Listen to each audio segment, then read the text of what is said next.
Arc foundation. इसकी शुरुआत हुई थी तकरीबन 30 साल पहले जेएनयू के अंदर। और इसका शुरुआत जो है अचानक हुई थी एक बच्चे के ज़रूरत के हिसाब से। हम लोग हॉस्टल में रहा करते थे और हॉस्टल में मुझे जो खाना खिलाते थे सुबह दोपहर शाम,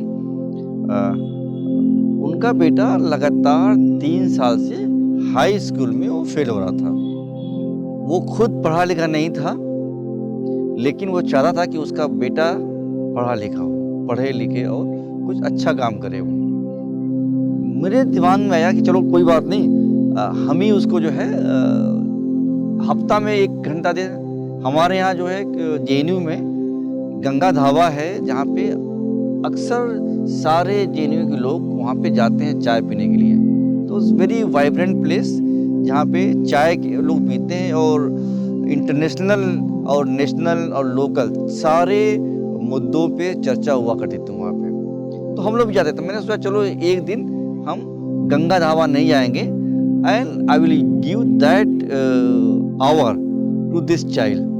तो मैंने क्या किया, एक पम्फलेट लिखा मैंने और उसको मैंने जो वाटर कूलर होता है जहाँ पे सभी लोग जाते हैं पानी पीने के लिए, वहाँ पे हमने उसको चिपका दिया। मैंने उसमें यही लिखा था कि जो इंसान सुबह दोपहर शाम हमारी सेवा करता है, हमें चाय पिलाता है, हमें खाना खिलाता है, क्या हम उसके लिए हफ्ता में एक दिन गंगा ढाबा न जा कर के उसके बच्चों को नहीं दे सकते? I have given 1 day and if we find 6 more people, his child can get education। तो ऐसा करके मैंने उनको लिखा था। इसके रिस्पांस में करीब 6-7 लोगों का नाम आया। तो हम वो 7-8 लोग जो थे हम लोग मिले। फिर जब बात करते करते वो 10 लोग हो गया और उनसे तय किया कि यार जब हम लोग पढ़ा रहे हैं, कोई एमए किया हुआ है, कोई एमफिल किया है, कोई ग्रेजुएशन है, इतने बड़े लोग पढ़ाएंगे, सिर्फ एक बच्चे को पढ़ाएंगे। Why not you teach all the children those one in 9th and 10th standard together. तो हमने उस जो मेस वर्कर था उसको बुलाया कि भाई देख, हम लोग तैयार हो गए हैं, लेकिन सिर्फ एक को नहीं पढ़ाएंगे हम लोग आएंगे तुम्हारे यहाँ, हमें जो पार्क में एक जगह दे दो, लेकिन जितने भी 9th और 10th के बच्चे हैं सबका मुझे एक लिस्ट दे दो और सबसे मिलवाओ। तो वो बहुत खुश हुआ और वो गया, ये काम उसने अपने बच्चों को दे दिया। तो उसके साथ के बच्चे और सबको मिला करके वी हैड अ मीटिंग। और वहाँ से फिर जो आकर के फिर हमने जो है इसका नाम रखा था 2 hours a week। Then we mobilise more student. तो हमने 2 डिवाइड कर लिया कि 9th को अलग पढ़ाता था, 10th को अलग पढ़ाता था। तो the project what is become so popular 2 hours a week, then students started coming. There was a time then you have to fix a fees कि जो लोग पढ़ाएंगे उनको पेमेंट करना पड़ेगा ना, क्योंकि हमारे पास लोग ज़्यादा हो गए थे। तो हमने 100 रुपीज़ पर मंथ चार्ज करना शुरू किया कि जिनको पढ़ाना है तो उनको 100 रुपया लगेगा।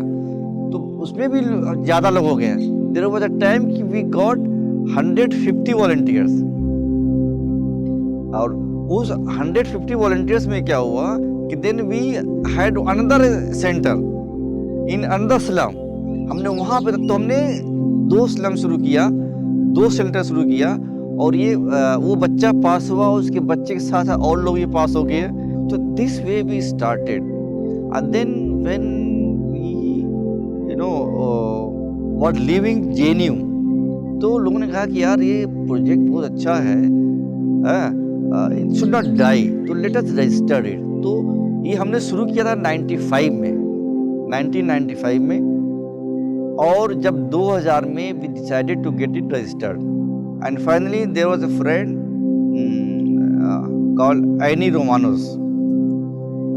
तो वो अपना पर्सपेक्टिव लेके आया। एनी ने कहा था कि नहीं, जो आप लोग काम कर रहे हो एक्चुअली आप लोग बच्चों को बचा रहे हो, सेव कर रहे हो, है ना। तो there was a concept of ark, Noah's arc.